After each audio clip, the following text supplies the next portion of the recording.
मेरा नाम मनोज श्रीवास्तव है। मेरा नाम रागिनी श्रीवास्तव है। 28 नवंबर 11 की बात है। हम लोग खुरई से लौट रहे थे। स्टेशन पर कोई ट्रेन नहीं दिखी, फिर पता चला कि दादर अमृतसर एक्सप्रेस आ रही है। तो ट्रेन में हम लोग भीड़ देखते रहे, फिर एक सामने जनरल डिब्बा पड़ा, तो जल्दी में हम लोग उसमें चढ़े। तो देखा कि वहाँ पर 2 लड़के थे 30-35 साल के, तो वो एक बच्चे को उतार रहे थे, तो वो ज़बरदस्ती कर रहे थे। तो हमें कुछ शंका हुई कि कहीं ना कहीं कुछ गड़बड़ है। तो सहजवाम में हम दोनों पति पत्नी पहुँचे और जो लड़का को पकड़े हुए थे 2 व्यक्ति, तो उम्र रही होगी लगभग 30-35 वर्ष की लोगों की, दोनों की। तो हमने उनको रोका और टोका कि क्या बात है, बच्चे क्यों रो रहा है, क्यों आप लोग उसको मार रहे हो। तो उन्होंने कहा आपको क्या मतलब है, आप कौन होते हैं।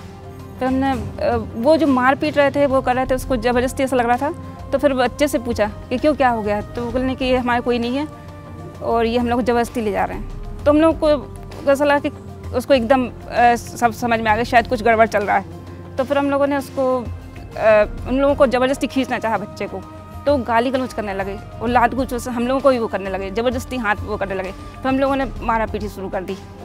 तो इतने में ट्रेन में आ रही थी तो बहुत भीड़ भाड़ भी थी, यानी वहाँ पर प्लेटफॉर्म पे, तो कुछ लोग भी इकट्ठे हो गए। पर हम लोग मारते फिरते रहे तो कोई ऐसा हम लोगों को सहयोग नहीं मिल पाया वहाँ पर। इस बीच क्या वो गाड़ी ने चलने का संकेत दिया, आवाजाही।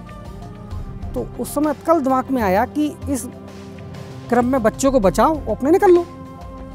तो हमने बच्चों को पकड़ा, अपने हाथ से उसे छुड़ा करके और बच्चों को लेकर ट्रेन में चढ़ गए। उनमें से एक व्यक्ति हमारे पीछे पीछे ट्रेन में चढ़ गया, तो बच्चों को लेकर ट्रेन में निकल लिया डिब्बे में। जो दूसरा व्यक्ति आया उसने बच्चों को मेरे हाथ से छीनने का प्रयास किया। जब उसने छीनने की कोशिश की तो मेरी मिसेज ने उसके नाक में घूसा मारा। तो उसका एकदम हैंडल छूट गया और बच्चे हम लोगों के हाथ अंदर आ गया। तो फिर ट्रेन तेज रफ्तार पकड़ गई और हम लोग अंदर सेफ हो गए। हमको बिल्कुल भी डर नहीं लगा, हमें बच्चे की भोली शक्ल दिख रही थी इसलिए।